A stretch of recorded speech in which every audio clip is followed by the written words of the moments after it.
Para quem não sabe, a cada quarta-feira estamos iniciando com um versículo do Salmo 119.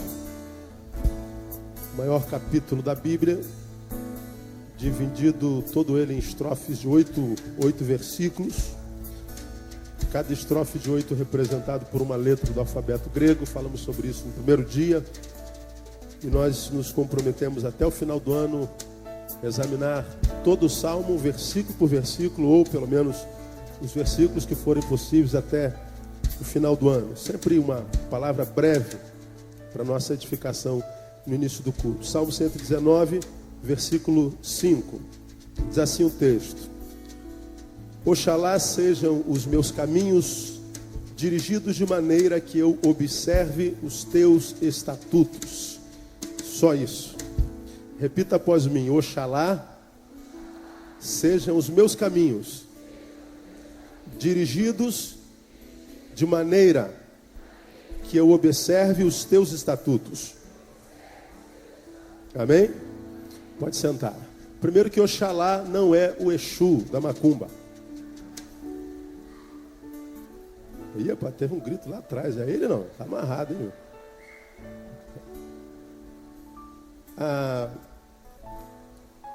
Oxalá é quem dera, quisera, não é? Quem dera, sejam os meus caminhos dirigidos de maneira que eu observe os teus estatutos. Eu vou ser bem breve nesse versículo hoje. O salmista fala de um desejo do coração. Queria muito, o desejo do meu coração é que os meus caminhos sejam dirigidos de maneira que eu observe os teus estatutos. O salmista está dizendo, na verdade, que a observância dos estatutos de Deus, obedecer à palavra de Deus e ao Deus que fala conosco, tem a ver não só com vontade, mas tem a ver também com conduta, tem a ver com esforço. Ele está dizendo que a observância dos estatutos de Deus depende da forma como nos conduzimos. Eu achei interessante esse versículo aqui, porque geralmente a gente pensa o contrário. Eu também pensava o contrário. Bom, os meus caminhos vão ser corretos se eu observar os estatutos. Ele está falando exatamente o oposto. Eu quero andar de tal forma correto para que observar os estatutos se torne mais possível, mais factível. É exatamente o oposto do que a gente imaginava, pelo menos eu imaginava. Porque na nossa cabeça, na minha mente, estava preconizado o seguinte: se eu observar os estatutos de Deus, se eu obedecer a Deus, eu vou andar nos caminhos certos, eu não vou me desviar. Mas vem o salmista e fala o contrário. Quisera eu que os meus caminhos fossem dirigidos de maneira que eu observe os teus estatutos. Ele está dizendo, se eu dirigir e coordenar os meus caminhos, eu vou conseguir obedecer os estatutos de Deus. E o que ele está ensinando com isso aqui então? Que a gente não tem caminho plano só depois que obedece. Mesmo que nós não observemos os estatutos de Deus como gostaríamos e sabemos, devemos observar, ainda assim, para que nossos caminhos sejam planos, nós devemos nos esforçar para isso. Eu achei muito, mas muito interessante isso aqui. Esse texto está dizendo que um depende do outro. Observar e obedecer a Deus se torna mais fácil, mais pertinente quando eu me esforço para andar nos lugares certos. E andar nos lugares certos quer também dizer andar com pessoas certas, desenvolver relacionamentos certos. É como se ele estivesse dizendo, também está dizendo, mas não só isso ele está dizendo, que dependendo do lugar onde a gente esteja, dependendo dos relacionamentos que nós desenvolvamos no caminho, fica mais fácil entender a palavra de Deus e obedecer a palavra de Deus. Como também ele está dizendo, dependendo de com quem você se relacione, nos lugares por onde você caminha, fica mais difícil ser autêntico e obediente à palavra de Deus. Dependendo do lugar onde existimos, nos movemos, somos, com quem nos relacionamos, os valores que nos influenciam, se torna mais difícil de obedecer à palavra. Esse texto está me ensinando a mim e a você, irmãos, que se você quer andar em obediência diante de Deus, você também tem que, antes só de desejar obedecer, se esforçar por caminhar corretamente. Esse texto diz que a observância tem a ver com o lugar por onde eu trafego. Aí você pergunta, pastor, tem que me afastar de todo mundo? Não. Mas você tem que medir, você tem que equilibrar, você tem que se abster de vez em quando, você tem que saber se o relacionamento é inevitável, quanto tempo esse relacionamento deve durar, por dia, por semana, sei lá o que. Porque a Bíblia diz que bem-aventurados são os que não se assentam à roda dos escarnecedores, não andam segundo os conselhos dos ímpios. Eles passam por lá, mas não se tornam deles. Eles mantêm contato, mas não constroem comunhão. Eles dirigem os seus caminhos. E aí, porque eles estão dirigindo os caminhos, eles conseguem absorver os preceitos de Deus. Não espere absorver os preceitos de Deus para se libertar dos teus costumes equivocados. Comece a lutar contra teus costumes equivocados e você vai ver que os preceitos de Deus começam a fazer significado na tua vida, no nome de Jesus. Porque obedecer é melhor do que sacrificar. Você está entendendo essa palavra, irmão? Oxalá sejam os meus caminhos dirigidos, de maneira que eu observe os teus estatutos. Eu vou te dizer uma coisa que você já sabe: ninguém perde por obedecer os estatutos de Deus. Ninguém perde por ser obediente. Ninguém perde por se conduzir nos caminhos dele. Conduza-se nos caminhos deles, você vai ver que no final você vai olhar para trás, diferente dessa geração que se diz malandra e esperta, e vai dizer, valeu a pena. Porque o que a gente vê nessa geração de gente que é esperta, eu não sei de onde vem a esperteza deles, eles olham para trás e viram que a vida foi uma grande perda de tempo, não valeu a pena. Só equívoco. Eu não sei com quantos anos você está, mas independente de quantos anos você tenha, ainda é tempo para obedecer a Deus, ainda é tempo para aplainar seus caminhos, e você vai ver que com os caminhos aplainados e obedecendo a Deus, o melhor de Deus na tua vida vai chegar em nome de Jesus. Amém, amado? Que Deus te abençoe com essa palavra em nome de Jesus. Vamos aplaudi-lo porque Ele é digno.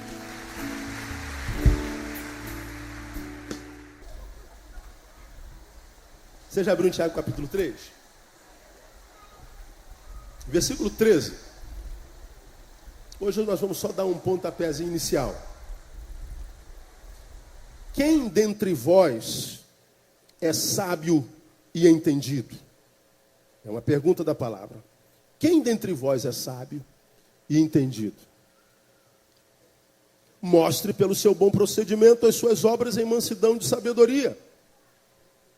Veja a palavra de Deus, olha para cá um pouquinho. Como se Jesus, pela boca do apóstolo, pelo Tiago, ou Jesus pela boca do Neu, perguntasse a vocês que estão aqui me ouvindo, quem de vocês é sábio e entendido? Quem é inteligente? Quem é sábio aí no meio de vocês? Aí alguém diria assim, eu sou sábio, pastor. É sábio? Então, me mostre a sua sabedoria. Eu estudei, adquiri conhecimento. Não. Sabedoria, segundo a palavra, não se mostra com filosofias, ideologias e outras ias. Ele está dizendo, se é sábio e entendido, mostre pelo seu bom procedimento as suas obras em mansidão de sabedoria. Ele está dizendo, sabedoria não se mostra com discurso, se mostra com atitude. Você já aprendeu aqui desse púlpito que sábio é aquele que adquire entendimento e coloca o entendimento em prática no dia a dia. Transforma a sabedoria adquirida em atitudes que qualifiquem a vida, que transformem a tua vida numa coisa que vale a pena ser vivida. Então o sábio é quem não só adquire conhecimento, mas com um conhecimento adquirido, ele qualifica a sua vida, ele amplia a qualidade de vida. Porque se alguém se diz sábio e não consegue transformar a sabedoria em vida que vale a pena ser vivida, ele não é sábio, ele é só alguém bem informado. É diferente. Há muita gente que enche a cabeça de teologias, de ideologias, de filosofias, de conhecimento, enche a parede de canudos, passa horas engolindo letras, e ele se julga porque leu, estudou muito, um homem sábio. Mas quando você vai analisar a vida dele, as atitudes dele, o dia a dia dele, a qualidade existencial dele, você vê que ele é um pobre coitado, um miserável, um amarrado, todo ferrado, Mas ele diz, eu sou intelectual. Sim, o intelectual você seja, talvez. Porque teu intelecto está alimentado. Mas sábio não, porque sabedoria se mostra na qualidade de vida, na conduta. De modo que entre vocês, entre nós, pode ter um pós-doutor em física quântica nuclear, que é, embora inteiramente intelectual, é alguém extremamente não sábio. Porque a vida é uma vida que ele não conseguiu transformar em vida. Mas pode ter aqui aquela irmãzinha que lava a roupa, passa para fora. Aquela irmãzinha que mora lá no alto do morro, o cabelozinho dela ruizinho, com a sandalinha usada, com a camisa desgastada. Mas que você olha, a despeito da pobreza e da humildade dela, ela tem uma vida equilibrada. Ela acorda sempre de bom humor e dorme de bom humor. É grato a Deus pela vida e grato à vida por ter na vida conhecido Deus. Ela é alguém que viveu uma vida na simplicidade dela, mas uma vida que se perguntasse, viveria de novo? Ela diz, eu viveria de novo da mesma forma. Essa é uma sábia. Porque sabedoria não tem a ver com o número de letras que nós conseguimos arquivar na nossa cachola. Então, aqui eu libero essa palavra logo de início, para que você que está aqui, que é intelectual, que muitas vezes ouve uma palavra com risinho, no cantinho da boca se achando melhor do que quem ministra, antes de dar o risinho, analise o tipo de vida que você vive e veja se você é sábio mesmo, ou se você é um ignorante. Porque para mim, você já me ouviu falar sobre isso aqui, sabe muito quem sabe que não sabe. Porque quem pensa saber alguma coisa, ainda não sabe como convém saber. Então você que está aqui, irmãozinho, irmãzinha, doutora, antes de se julgar superior a quem quer que seja aqui nesse lugar, analise a sua vida. E aí, julgue se você tem moral ou não para julgar a vida de quem quer que seja. Vamos continuar. Versículo 14. Mas se tendes amargo ciúme, sentimento faccioso em vosso coração, não vos glorieis nem mintais contra a verdade. Essa não é a sabedoria que vem do alto. Leia o resto para mim. Mas é terrena, animal e o que mais, igreja? Diabólica. Repita comigo. Há uma sabedoria que, a despeito de ser sabedoria, é diabólica. Você está entendendo isso aí? Há conhecimentos que você absorve, que são conhecimentos que te levam para alguns lugares, digamos, intelectivamente falando, altos, que te fazem sentir superior, que te fazem sentir mais do que aquilo que você é, e te faz sentir mais do que aquilo que você é por causa daquilo que você absorveu enquanto letra, mas que não qualificou a tua vida, continua agindo no teu coração com amargo ciúme, continua agindo no teu coração com sentimento faccioso no vosso coração. Ele está dizendo, se essa sabedoria que você pensa ter alcançado, e que de fato alcançou, não consegue transformar a tua vida numa vida que vale a pena ser vivida, não se glorie com essa sabedoria, porque ela é terrena, animal e o que mais? Diabólica. Aí aqui eu digo para você o seguinte, a doutrina da reencarnação, que é uma das ramificações do espiritismo, só que a reencarnação vem antes do espiritismo centenas de anos. Quero deixar claro para você que a gente não vai estudar o espiritismo. A gente vai estudar uma doutrina chamada reencarnação. Porque ela é antes do espiritismo. Dá uma passadinha assim no espiritismo hoje, bem rapidinho, só para a guisa de informação. Mas o que eu quero dizer é o seguinte, essa doutrina chamada reencarnação, que faz parte do espiritismo, ou o espiritismo faz parte dela, é uma doutrina que apela muito para o intelecto. Você pode ver que a maioria das pessoas que estudam o espiritismo kardecista e a reencarnação são pessoas geralmente de bom intelecto. São pessoas que se julgam sábias, pessoas que galgaram a oportunidade que teve da vida de aprender um pouco mais e aprenderam. e que se identificam muito bem com a reencarnação. Você vai saber por que daqui para frente.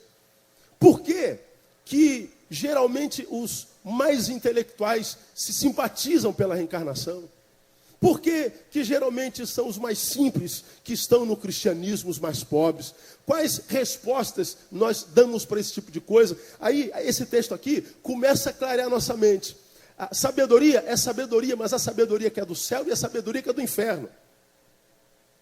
A sabedoria que é do céu para mim é aquela que te aproxima da fonte da tua vida, que é Deus, do teu Criador. A sabedoria do inferno é aquela que te afasta de Deus, que te afasta da tua palavra com filosofias vãs. Então, se o intelecto e a sabedoria que você tem adquirido tem empurrado você para longe de Deus, para longe da comunhão do seu povo e para longe da verdade da sua palavra, essa sabedoria, a Bíblia já falava dela há muito tempo. É animal, terrena e diabólica. Porque ela só enche a tua cabeça, mas deixa teu coração exatamente como ele é, vazio. Vamos continuar. 15. Essa não é sabedoria que vem do alto, mas terrena, animal, diabólico. Porque onde há ciúme, sentimento faccioso, aí a confusão e toda obra má. Mas a sabedoria que vem do alto é, primeiramente, pura, pacífica, moderada, tratável, cheia de misericórdia, de bons frutos, sem parcialidade, sem hipocrisia. Ora, o fruto da justiça semeia-se em paz para aqueles que promovem paz. Aqui, eu digo para você o seguinte, no versículo 17, liga para mim esse ventilador aqui, Armando. Mas a sabedoria que vem do alto é primeiramente pura, depois pacífica, moderada, tratável, cheia de misericórdia, de bons frutos, sem parcialidade e sem hipocrisia. Ou seja, é a sabedoria que qualifica o teu coração, qualifica a tua vida. Essa sabedoria é que eu quero pedir a Deus para você nessa noite, irmão.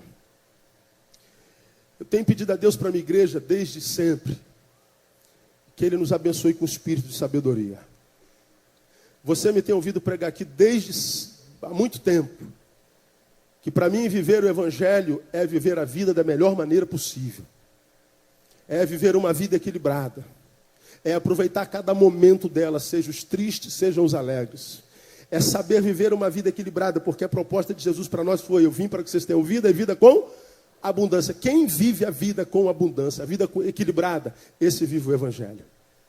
E por que que nós não conseguimos viver uma vida abundante e equilibrada? Porque nós não sabemos vivê-la. Falta a sabedoria que vem do alto. Falta a sabedoria que qualifique a nossa existência. Eu quero fazer uma oração com os irmãos agora, pedindo esse espírito, para que a partir de hoje, caso você não tenha, Deus possa liberar uma porção para você, nem que seja para você entender essa doutrina, para que você não saia daqui confuso, mas saia daqui bem esclarecido. Eu quero profetizar que ao término desse estudo, irmão, tua vida vai estar muito melhor no nome de Jesus. E eu profetizo isso porque se a sabedoria, que é animal, terreno e diabólica, te afasta do que é de Deus, veja o que a TV Globo está lançando sobre nossa casa todo dia. Todas as novelas falam sobre reencarnação. Todas as novelas falam sobre espiritismo. Todas as novelas falam sobre essa doutrina que é antagônica ao que Cristo pregou, é antagônica à palavra de Deus, é antagônica ao cristianismo. Todas as novelas. Você que é pastoreado pelo Roberto Marinho, que já é morto, você que é pastoreado pela Rede Globo, não perde nenhuma das reuniões, né, de adoração que a Globo ministra aos brasileiros, seja a reunião das 2, a reunião das 6, a reunião das 7 e a reunião das 8, todas as novelas que nós não perdemos de maneira nenhuma, você está sendo doutrinado no espiritismo.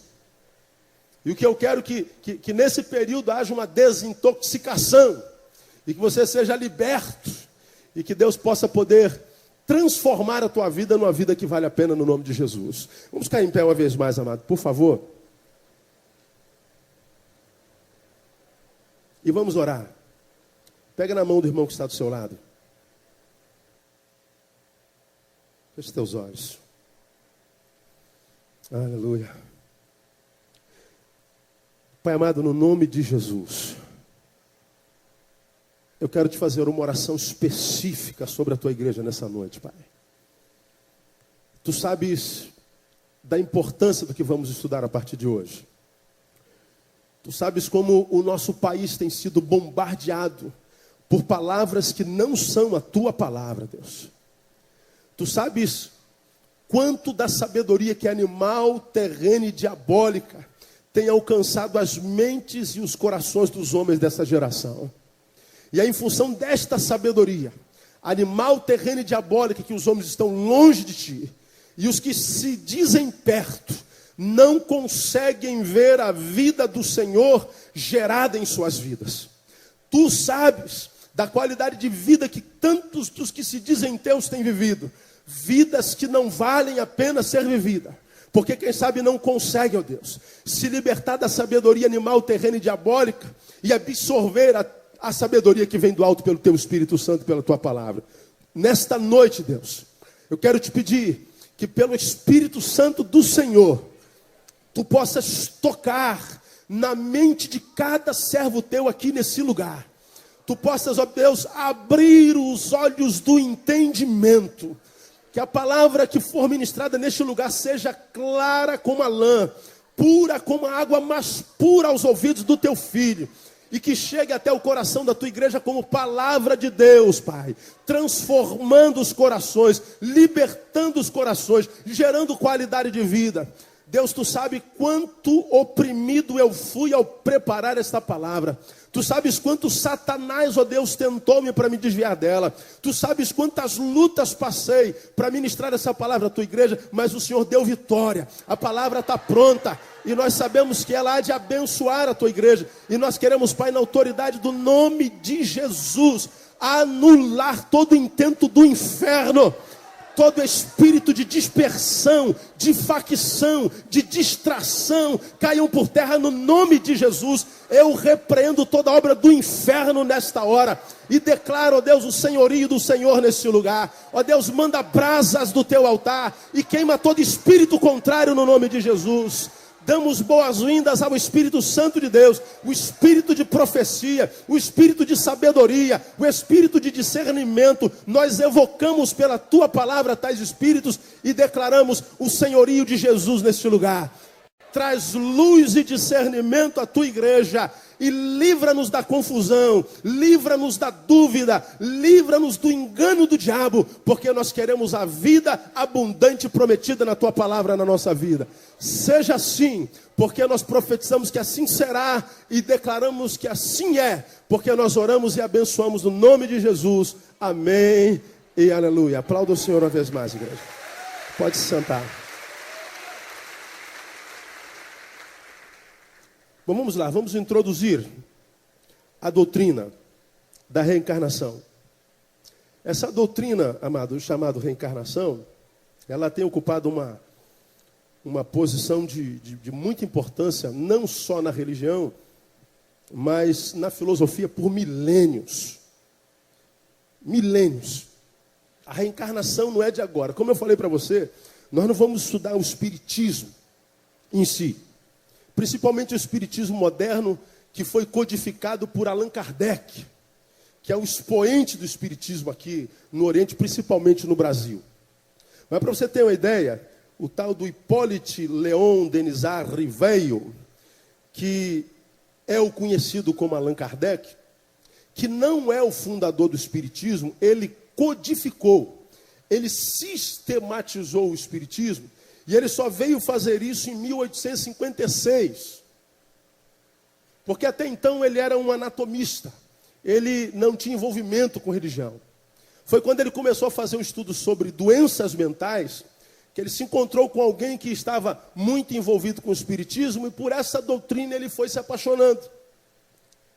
E aí, com o seu profundo contato com o espiritismo, que na sua visão trazia algumas respostas para os males mentais que ele via em pessoas, ele se apaixonou por essa doutrina e depois sistematizou-a, codificou-a. E ele transformou num código espírita e ele se tornou então o expoente do espiritismo, principalmente no Brasil. O espiritismo que Allan Kardec codificou, ele o fez em cima das famosíssimas irmãs Fox.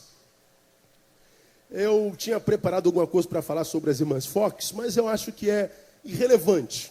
Essas duas mulheres, tudo que vocês precisam saber, são conhecidas no Espiritismo como as mães do Espiritismo moderno. Como as mães dessa doutrina que a gente conhece como Espiritismo. E foi sobre a experiência elas que viveram numa cidade chamada Hydesville, em Nova York, em 1948 tiveram uma experiência espiritista que Allan Kardec pegou para depois, estudando tais experiências, codificar o Espiritismo como a gente conhece hoje, o Espiritismo kardecista no Brasil. Mas Kardec não foi o fundador do Espiritismo. Ele foi alguém que pela doutrina se apaixonou e codificou o Espiritismo. Hoje, o Espiritismo é estudado em mesas, estudado em centros brancos, digamos assim, porque Kardec tornou isso possível. Ele pegou as doutrinas que estavam soltas, não tinha uma linha mestra, não tinha uma codificação. Ele gastou parte da sua vida codificando, sistematizando, como sistemática também é a teologia, e transformou tal doutrina em uma matéria acadêmica, ou seja, capaz de ser estudada. Só isso. Mas a reencarnação, ela vem muito antes do que a gente conhece por Espiritismo. Então aqui, eu não quero, nesse tempo, ser nenhum apologista do Espiritismo, porque não convém, não cabe, não é pertinente, muito menos edificante. Então, só para deixar você claro que o estudo que a gente vai fazer não é sobre o Espiritismo, mas sobre a reencarnação. Porque a reencarnação, ela tem esse papel de importância na religião, na filosofia, por muito tempo. E a reencarnação é uma doutrina que carrega sobre si sentimentos os mais diversos. Tem aqueles que são fissurados, apaixonados, são extremamente entusiastas dessa doutrina reencarnacionista, mas há também aqueles que são oponentes dos mais temidos. Saibam que até no Espiritismo há quem condene a reencarnação. Até no Espiritismo, por incrível que pareça. Ela não é uma doutrina de consenso em lugar nenhum por onde ela passou. Ela tem os seus adoradores e ela tem os seus odiadores. Tem aqueles que com ela concordam e tem aqueles que dela discordam. Essa doutrina, ela foi ensinada, pra você ter ideia, na escola dos fariseus. Os fariseus, aqueles com os quais Jesus, aspas, se degladiou com a sua tradição, que foram os seus maiores oponentes, tinham a reencarnação como uma matéria extremamente pujante nos seus ensinos, como também os essênios, contemporâneos dos fariseus. Então, desde os idos de Jesus, já se ouve falar de reencarnação, e nós vamos estudar ao longo das quartas-feiras, muito antes de Jesus, a reencarnação já perambulava pela história da humanidade. Então, quando você ouvir falar de reencarnação, nem sempre você pode associar como uma doutrina espiritista, porque ela não é uma doutrina espiritista. A reencarnação fazia parte, e ainda faz, do estudo dos judeus. Vocês já ouviram falar em Cabala? E Cabala é algo que vem como oriundo dos judeus, e os judeus estudam até hoje profundamente a reencarnação. Nós vamos ver na Bíblia, ao longo dessas quartas-feiras, algumas alusões sobre reencarnação. Alusões na Bíblia sobre reencarnação, que se não forem estudados com sabedoria pelo Espírito Santo de Deus, se transformam, como se transformou na mente de Allan Kardec, num livro dos mais conhecidos que ele escreveu, que é o Evangelho segundo Allan Kardec. Allan Kardec pega o Evangelho de Jesus e escreve o Evangelho segundo o Espiritismo. O Evangelho segundo Allan Kardec. E quando você pega o Evangelho segundo Allan Kardec e lê, sem comparar com o Evangelho de Cristo, aí você vai ver que o Evangelho segundo Allan Kardec tem pertinência. Quando você não conhece a palavra de Deus. Você sabe que os espíritas se chamam de cristãos. São cristãos. Como ser cristão e ser reencarnacionista? Nós vamos estudar isso ao longo do caminho. Impossível, irmão. Impossível. Mas vamos continuar. A reencarnação está lá desde os tempos dos judeus, dos fariseus, desde o tempo dos essênios. A reencarnação entrou no pensamento grego, de onde originou-se o que a gente conhece como filosofia. Não há como falar de filosofia sem falar dos gregos. E os gregos foram filósofos que estudaram profundamente a reencarnação. E Platão, que é conhecido como o maior deles, foi o que primeiro codificou, aprimorou, sistematizou a doutrina da reencarnação. Quando você lê Platão, você vê Platão falando sobre reencarnação de capa a capa. A reencarnação é muito mais antiga do que o espiritismo. Nós vamos aprender que a reencarnação nem é uma doutrina religiosa. Reencarnação é uma doutrina filosófica. Isso é interessante, nós vamos estudar ao longo do caminho. Ela não nasceu na religião. Hoje, falar em reencarnação é falar da religião espírita. É falar de religião, é uma doutrina religiosa. Mas ela não é uma doutrina cristã, ela é uma doutrina filosófica. Hoje, eu queria deixar com vocês os vocábulos mais usados quando o assunto é reencarnação. Para quem está anotando, quero deixar 3 vocábulos que eles usam muito para descrever a reencarnação. O primeiro vocábulo é transmigração. Transmigração. Esse termo, com frequência, é empregado para indicar mais do que mera reencarnação. Transmigração de alma. Quando no espiritismo ou no estudo da reencarnação se usa a palavra transmigração, está falando da reencarnação, só que uma reencarnação que vai além daquela que aqui no Ocidente se reconhece pela palavra reencarnar. Ora, o que é reencarnar? Me digam. É o quê?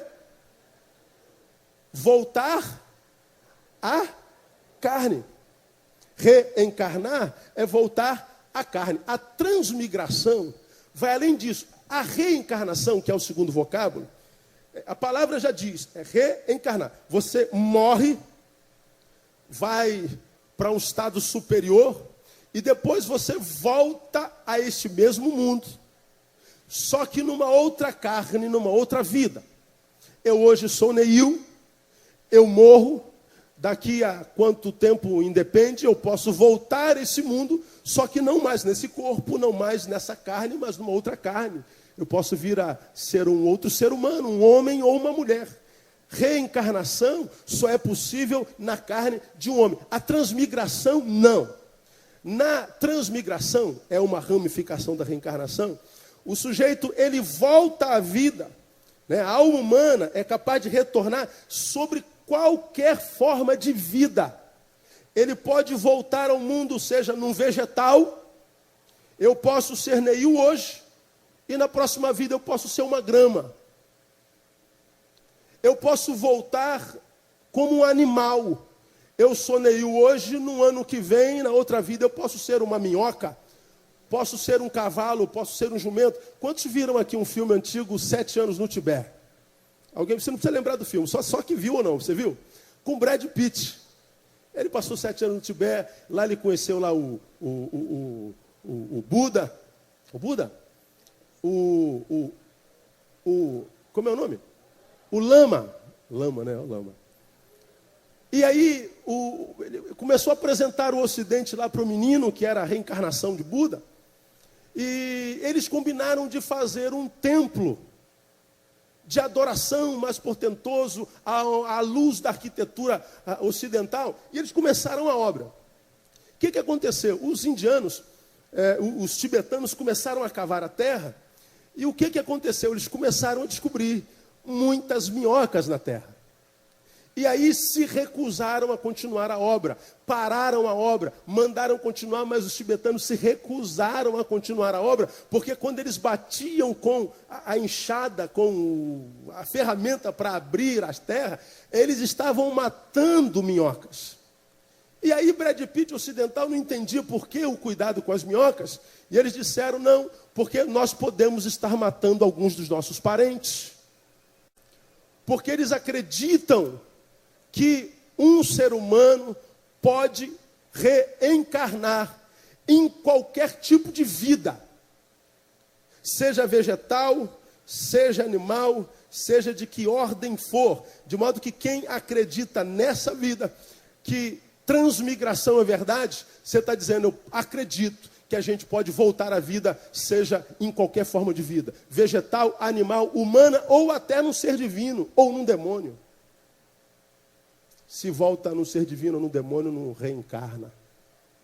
Mas a transmigração vai além da reencarnação. A reencarnação, ela visibiliza tão somente a possibilidade de se reencarnar num homem. E tem a terceira palavra, terceiro vocábulo que eles usam para descrever a reencarnação, que é a metempsicose.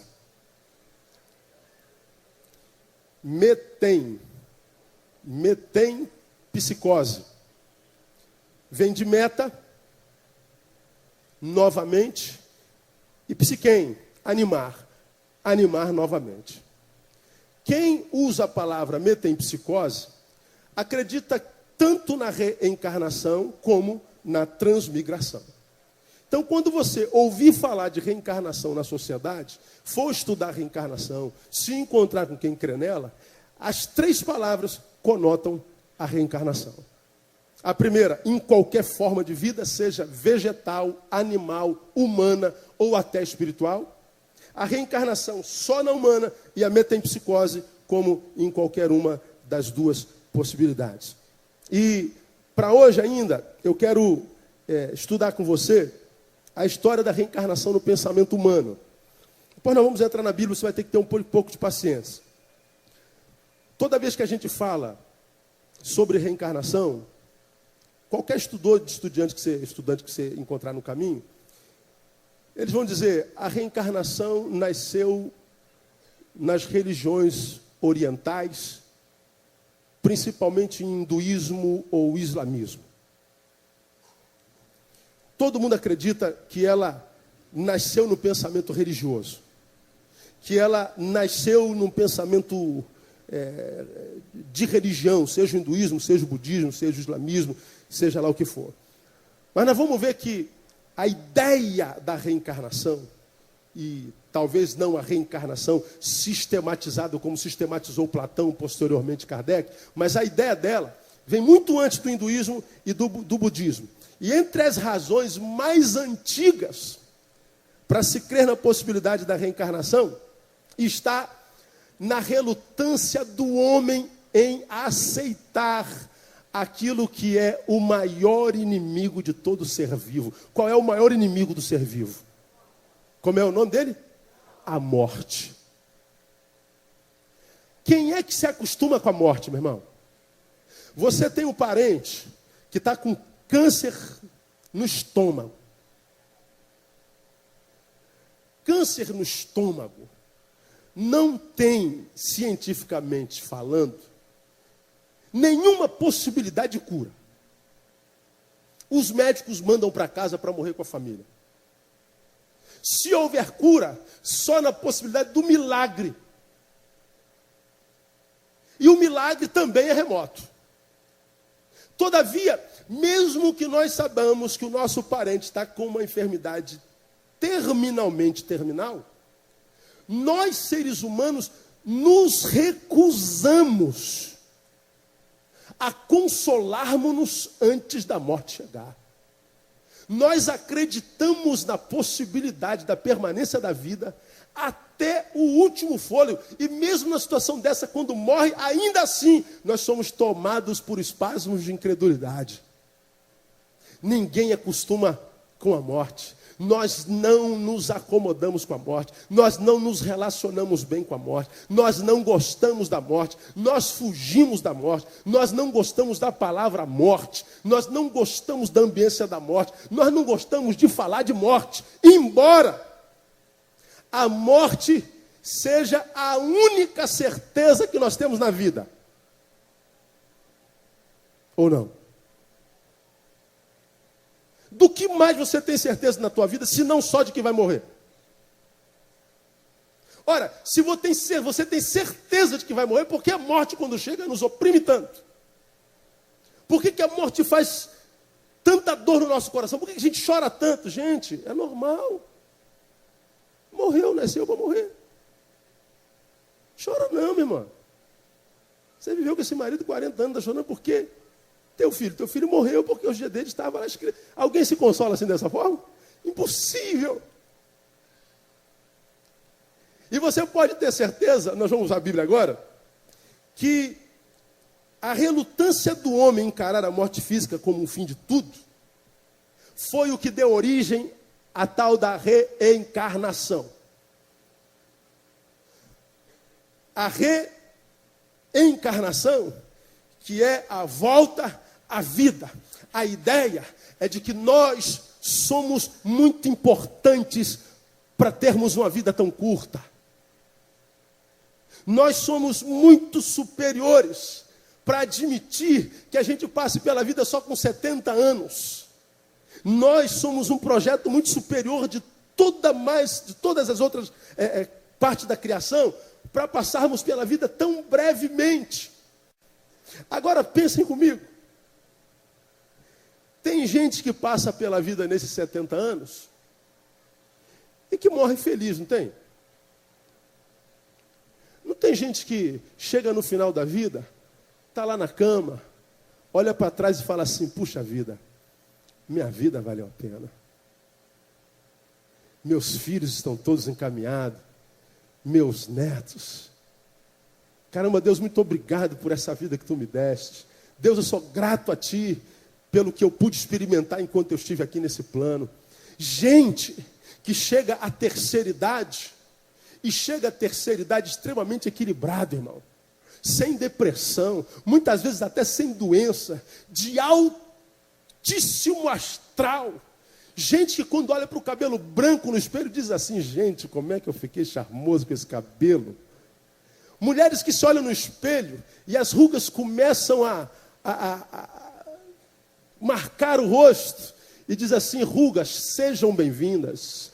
Porque enquanto vocês não estavam aqui, eu soube aproveitar bastante, me cuidei. Gente que chegou à terceira idade e ainda ama a vida e sonha. Então, o problema não está na quantidade de anos que Deus proporciona a cada um de nós. Está na qualidade de vida que a gente desenvolve no tempo desses anos que Deus dá para cada um de nós.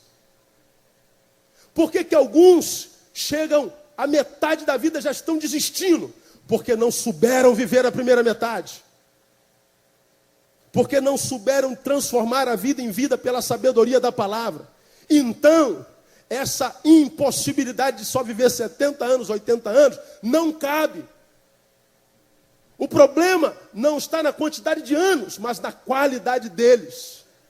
Não está entre a vida e a morte, mas no interregno, no que fazemos nesse tempo entre o nascimento e a morte. Mas porque nós não aprendemos a viver, ou seja, passamos pela vida sem nunca tê-la conhecido, nós nos abjuramos ou nos abdicamos seres superiores e de tão altos, não podemos ter só 70 anos como vida para nós. Tem que ter um plano superior. Aí, porque você não viveu bem, você diz assim, poxa, é verdade, 70 anos é muito pouco, pastor. 70 anos é muito pouco, depende. Reencarnação nasceu aqui, ó. Nós vamos vivendo, reencarnando, nós não vivemos só uma vez e no fim nós vamos acabar vencendo a morte. Agora, onde é que nasceu isso, irmão? Vamos lá no Gênesis capítulo 3. Deixa eu mostrar para você a antiguidade do pensamento reencarnacionista sem essa palavra estar escrita, sem tal doutrina estar codificada.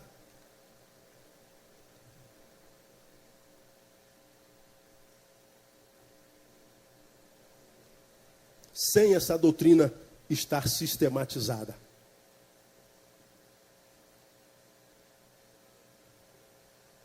Você já abriu em Gênesis capítulo 3? Veja o capítulo 2, versículo 15. Tomou, pois, o Senhor Deus o homem e o pôs no jardim do Éden para o lavrar e guardar. ordenou o Senhor Deus ao homem, dizendo: de toda árvore do jardim podes comer livremente, mas da árvore do conhecimento do bem e do mal, dessa não comerás. Por quê? Porque o dia em que dela comeres, leiam vocês. Vamos recitar essas duas palavras juntos. Deus disse assim, ó: porque no dia em que dela comeres, vamos lá. Uma vez mais, posso ouvir só as mulheres? Porque do dia em que dela comeres... Posso ouvir só os homens agora? Porque no dia em que dela comeres... Todos uma vez mais, porque no dia em que dela comeres... Agora só a primeira palavra, vamos juntos? Mais uma vez? Segunda palavra. Mais uma vez?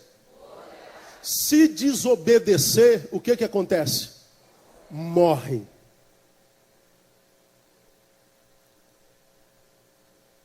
Pensa comigo.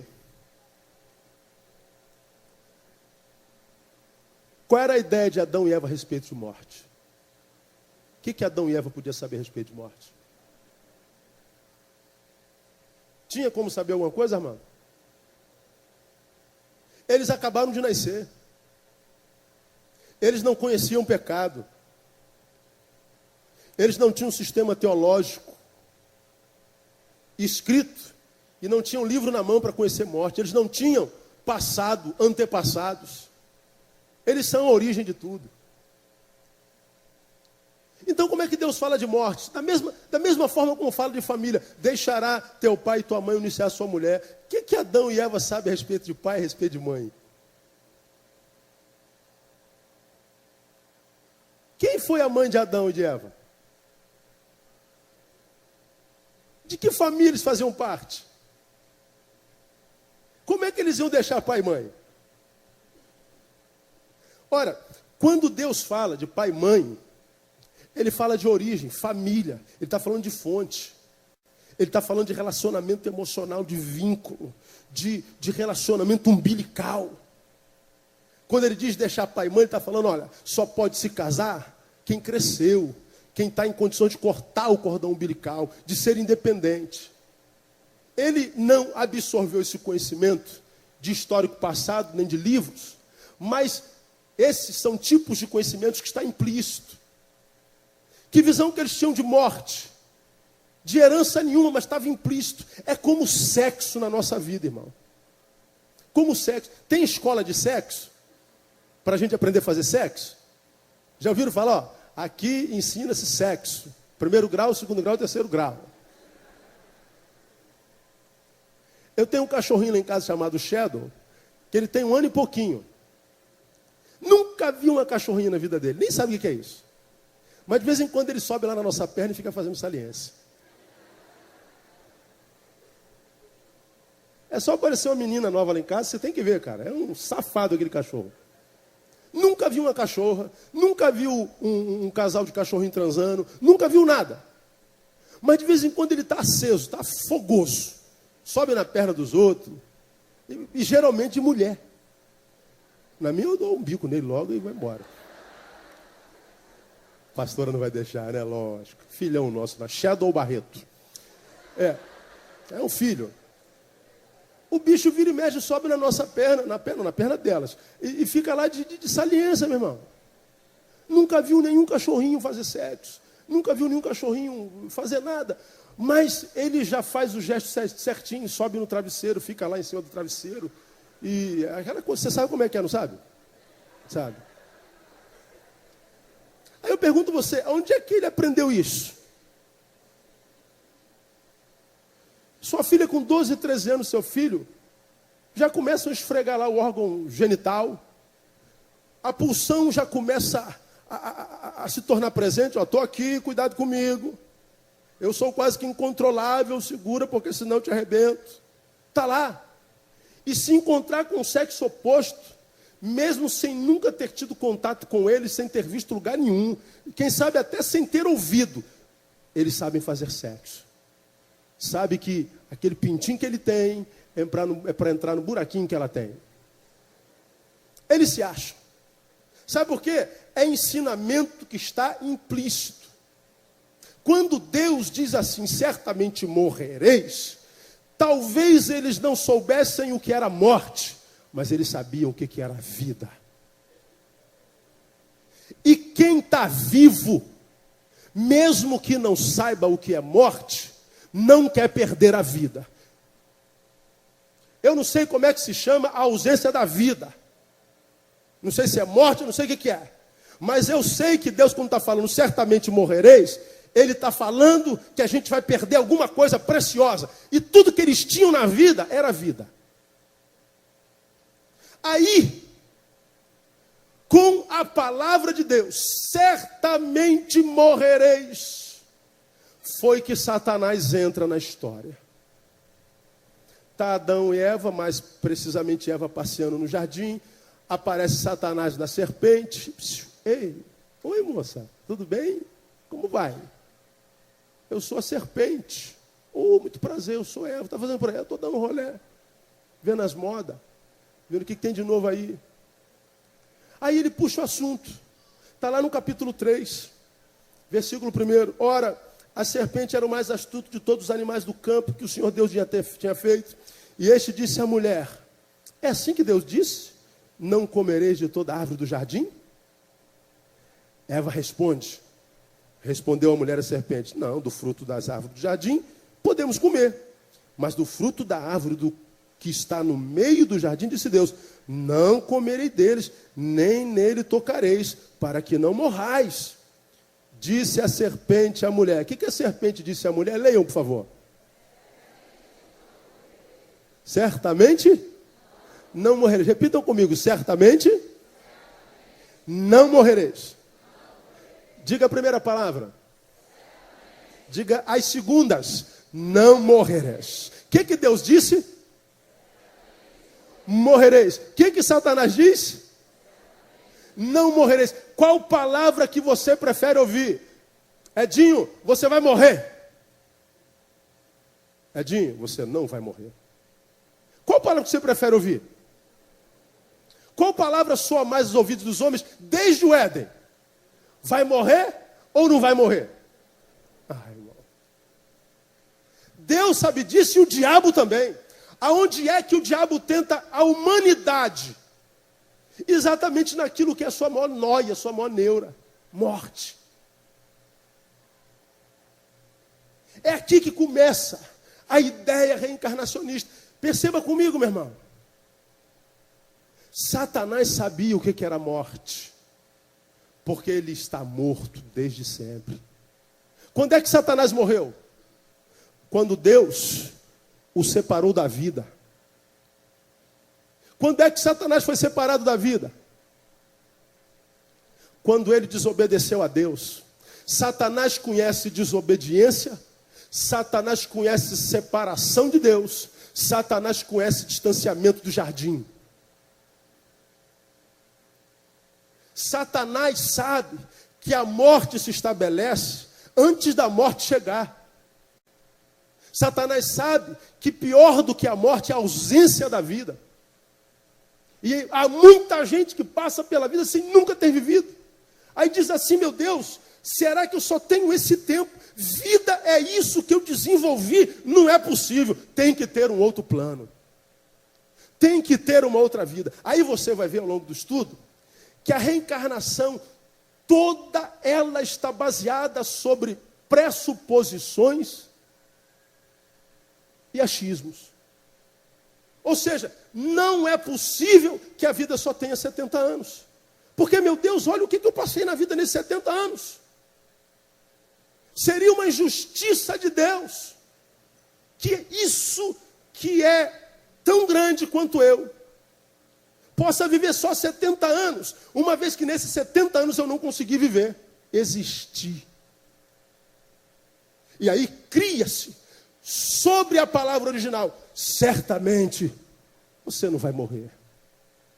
Você está passando para um outro plano. Meu irmão, quem é que não quer ouvir um negócio desse? Voltemos para o parente que está lá em estado terminal. Você pergunta ao médico, doutor, há alguma esperança? Qual palavra que você quer ouvir da boca do médico? Claro. Ele vai ficar bom. Irmão, essa palavrinha do médico, ele vai ficar bom, ela cura você. Ela te permite dormir em paz. Ela te liberta do remédio. Ela te livra do pânico. Ela qualifica a tua vida. Ela te põe de pé de novo. Ela te faz sorrir.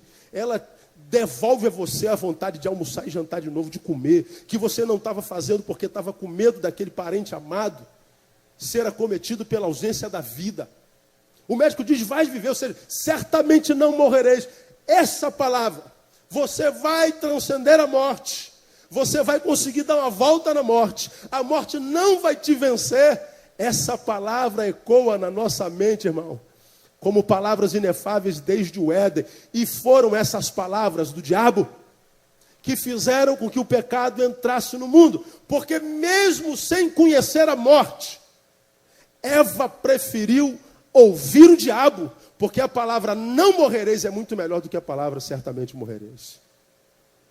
Aqui, ao meu ver, está implantado a ideia de que a gente precisa vencer a morte de qualquer jeito. De que nós não nos conformamos com a morte. De que nós queremos vencer a morte. De que nós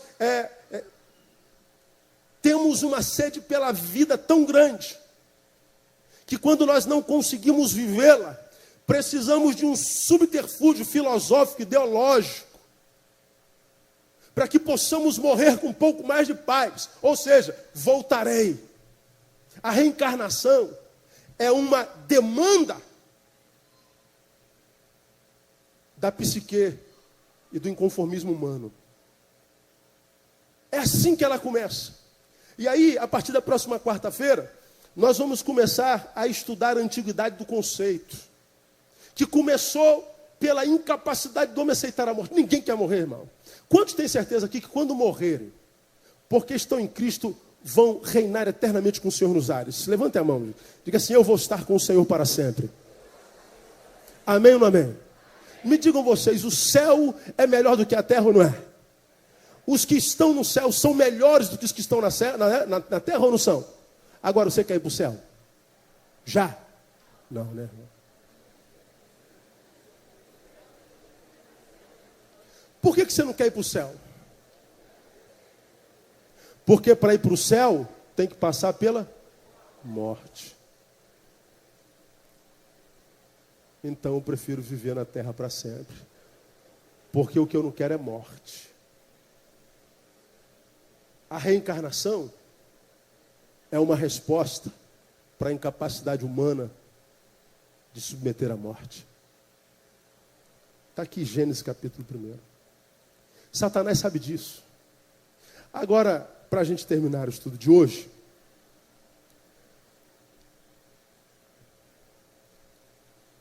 perceba, o Evangelho diz, porque todos pecaram, destituídos estão da glória de Deus. Quantos pecaram? Todos. E o salário do pecado é a morte. Quantos pecaram? E o salário do pecado é o quê? Quantos morrerão? Todos. Você vai morrer, meu irmão. Palavra de Deus para o nosso coração nessa noite. Certamente vocês morrerão.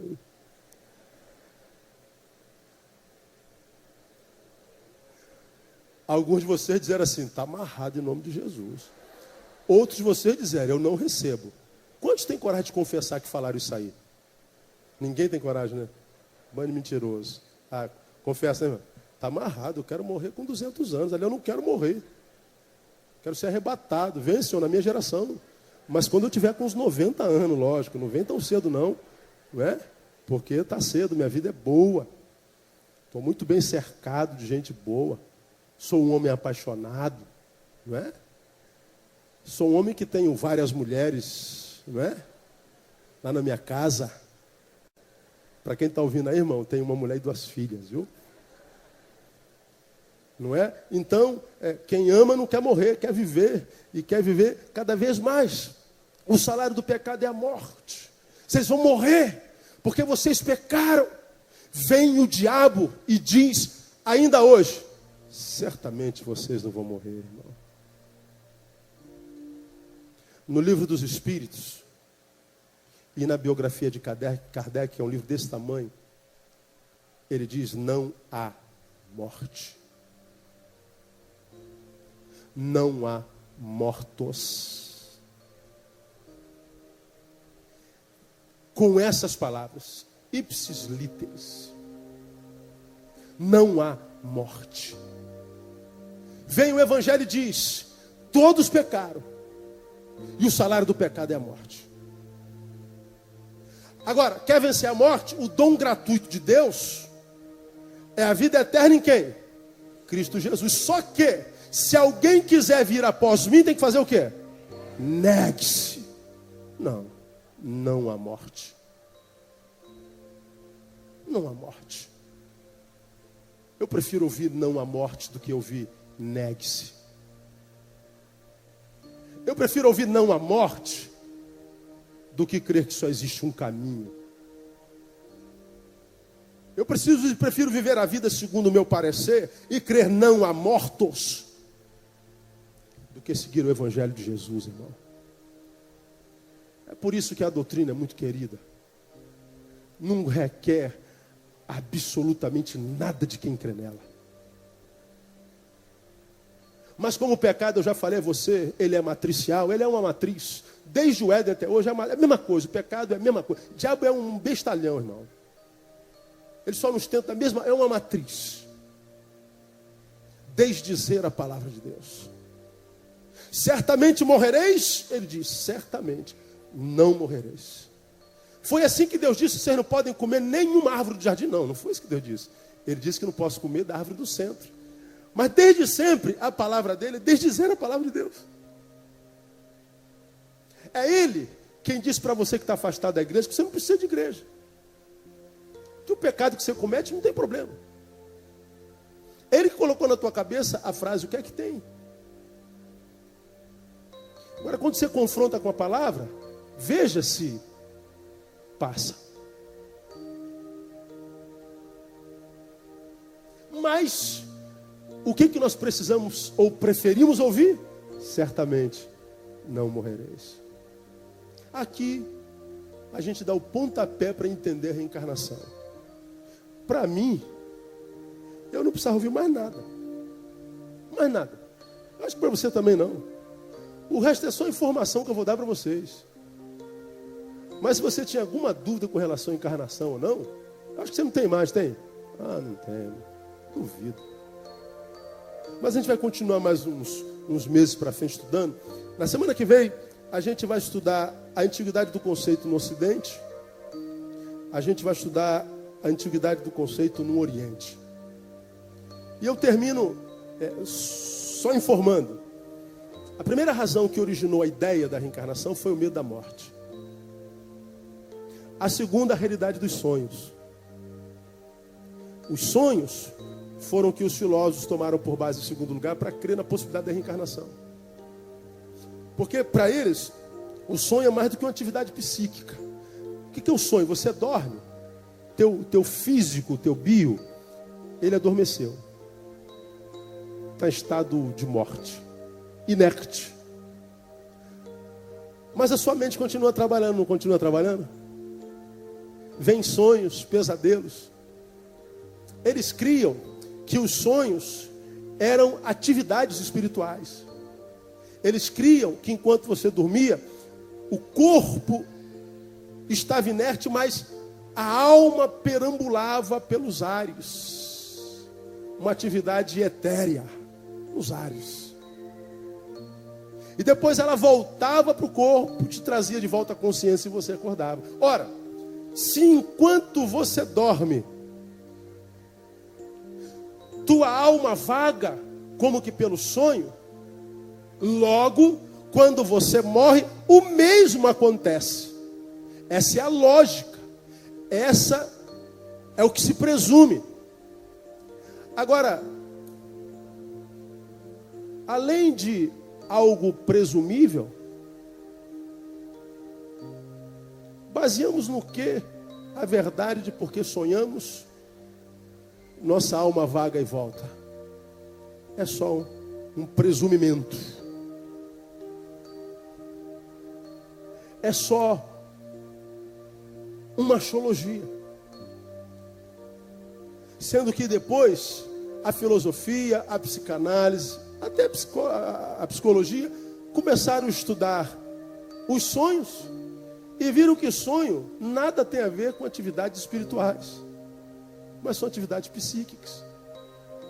De modo que esses sonhos, no passado, quando a psicanálise e a psicologia não eram desenvolvidas, senão só filosofia, era uma atividade almática, hoje, cientificamente, sabemos que sonho é uma atividade psíquica. E que não dá base absolutamente nenhuma para se crer que porque eu durmo sonho, eu morro, minha alma volta. Pelo amor de Deus, irmão. Senhores cientistas, pelo amor de Deus. A ciência, eu sei que ela é presunçosa, ela é soberba.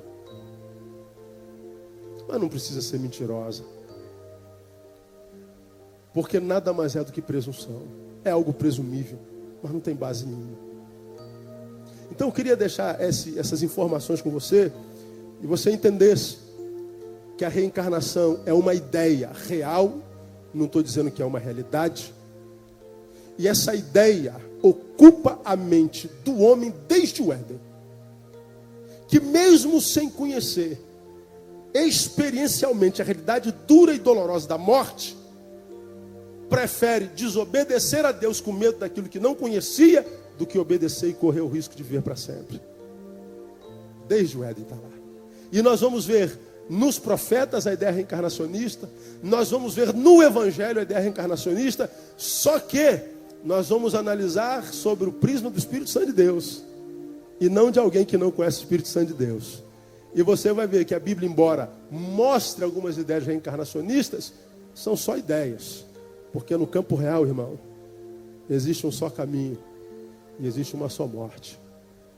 Então, meu amigo, trata de transformar esses 70 anos que você tem em 70 anos que vale a pena, porque é tudo que você tem.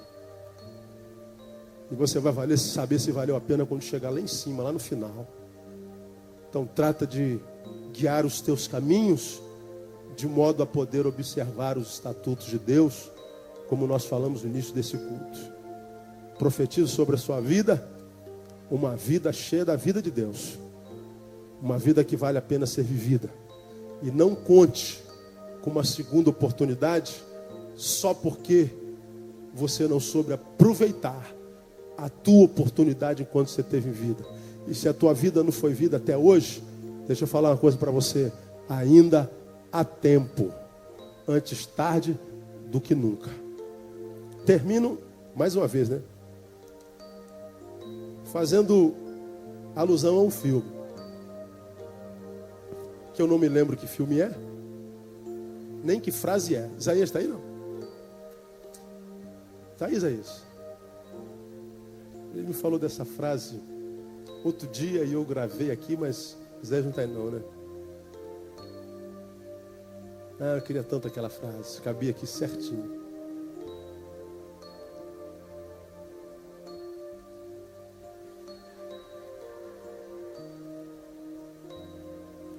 Estou aqui, meu sistema de informação, né? Tentando trazer, mas para a semana que vem eu lembro. Eu não me lembro aqui. Semana que vem eu lembro. Antes tarde do que nunca. Se você, irmão, está aí, quem sabe, vivendo uma vida que não valeu a pena. Não, como eu preguei alguns domingos atrás, não abra mão do que te resta. Por causa daquilo que te sobra. O que te sobrou na vida? Só escombros? Não acaba de destruir o que te sobra. Sonha, irmão. Sonha. E vai atrás do teu sonho. Viva, nem que seja o último minuto da tua vida. Se você só tem um minuto, viva esse minuto com toda a tua intensidade. Não desista do próximo mês, porque os últimos 50 anos foram uma droga. Não desista do próximo minuto, porque a última hora foi uma desgraça. Porque a vida se apresentará a você dependendo da tua postura diante dela. É minha oração que Deus te dê uma postura de quem quer viver e quer viver abundantemente. Amém, amado? Deus abençoe você com toda a sorte e bênção. Vamos aplaudir ao Senhor, amado.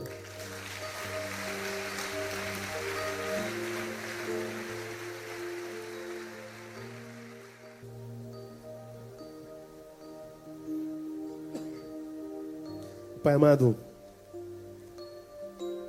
nós te louvamos pela revelação dessa noite. E nós continuamos a te dizer, queremos a sabedoria que vem do alto. Queremos a sabedoria que nos ajuda a entender a tua palavra. Pois a tua palavra é aquela que nos habilita a vivermos uma vida que vale a pena ser vivida. Nós preferimos a dor da verdade ao consolo que nos é outorgado pela ignorância e pela mentira. Nós não queremos a paz da mentira. Nós não queremos o equilíbrio que aparentemente nos é outorgado porque não conhecemos. Nós queremos conhecer. Nós queremos discernir. Nós queremos saber pela tua palavra, porque sabemos que a tua palavra nos qualifica. E por isso eu quero te pedir que abençoes os teus filhos nesse lugar com a sabedoria que vem do alto. E não com aquela que é terrena, animal e diabólica. E capacita-nos a vivermos uma vida que vale a pena. Uma vida marcada pela tua vida, uma vida marcada por amor, por solidariedade, por perseverança, por alegria no Espírito Santo, por amizade. Muito obrigado por essa palavra, pelo tempo que passamos na tua casa. Continua a revelar as verdades da tua palavra para o nosso coração. E agora que vamos da tua casa, leve-nos para a nossa, guardados debaixo da tua mão poderosa. E dá-nos, por misericórdia e graça, um restante de semana cheio da tua presença. Faz assim, porque assim eu te peço no nome de Jesus. E no nome de Jesus abençoa a tua igreja para que vá em paz, desde agora, para todos sempre. Amém e amém. Dá um abraço no teu irmão, diga tenha uma boa noite. Vá em paz, Deus abençoe você.